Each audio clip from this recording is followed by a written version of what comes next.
قاری صاحب تو ایک عجیب بزرگ انسان، اللہ لمحہ لمحہ ان کی یاد ہمیں ستاتی ہے. میں اس لمحے کو زندگی بھر نہیں بھول سکتا جب قاری صاحب بہت بیمار ہو گئے اور یہاں مدرسے میں ایک دفعہ تشریف لائے.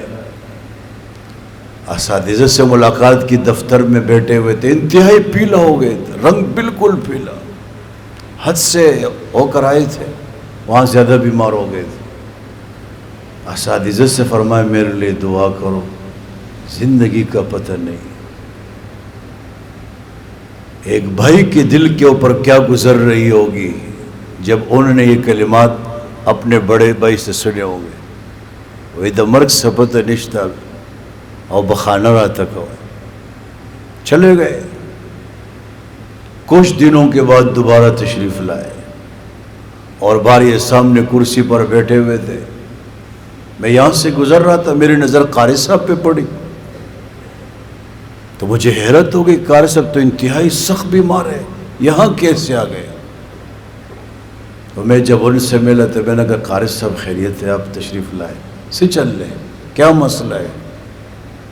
قاری صاحب نے فرمایا میں نے ارادہ کیا کہ اپنی تجوید کی کلاس آخری نظر تو دیکھو.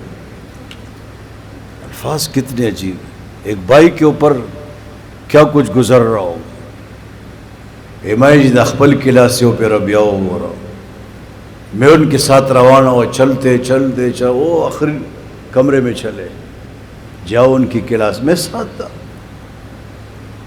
قاری صاحب نے بس باہر سے یوں دیکھا، اندر نہیں گئے، طاقت نہیں تھی،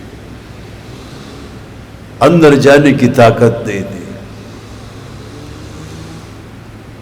اور جب واپس ہونے لگے تو مجھ سے فرمایا، میرا نام لیا اور فرمایا موت سے تو نہیں ڈرتا ہوں، موت حق ہی رہی، بس پریشانی یہ ہے کہ میں محتاج نہ ہو جاؤں. اللہ تعالی ہم سب کو بچائے محتاجی کی زندگی سے. اور ساتھ یہ فرمایا کہ ان طلباء میں سے کوئی ایک جو میری مغفرت کا سبب بن جائے گا. موت سے خوف نہیں ہے، بس خوف ہے تو محتاجی کا، کہ کسی کا محتاج نہ بن جاؤ. تو جب وہ بوجھل قدموں کے ساتھ جا رہے تھے تو میں اپنے ساتھ ایک شعر گنگنا رہا تھا اور دل میں خیال آ رہا تھا کہ قاری صاحب بھی یہ شعر اپنے ساتھ گنگنا رہا ہوگا. حافظ الپورے رحمہ اللہ کا شعر ہے، وہی پا مکتب کی بد علم بحث کی گی، پا مکتب کی بد علم بحث کی گی، طالبان با نقتداوی منگ بنیو.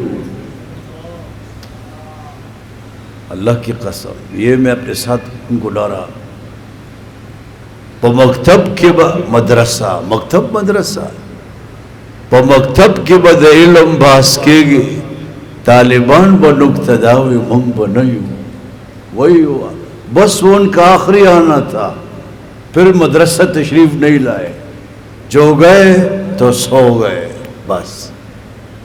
اللہ ان کی مغفرت فرمائے.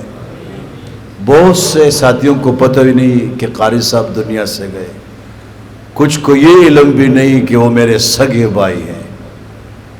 تو میں آج کے مجلس میں وضاحت کرتا ہوں کہ قاری صدیق صاحب جو پاکستان کے ایک مشہور قاری تھے، سبع عشرہ کے بھی، وہ میرے سگے بھائی تھے، میرے مربی تھے، میرے محسن تھے، دنیا سے گئے ہیں. آپ طلباء سے، اس مجمع سے میری درخواست ہے قاری صاحب کو اپنی دعاؤں میں یاد رکھیں، اور صرف ان کو نہیں، میرے والدین کو بھی اپنی دعاؤں میں یاد رکھیں. جتنے مسلمان دنیا سے گئے سب کو یاد کریں.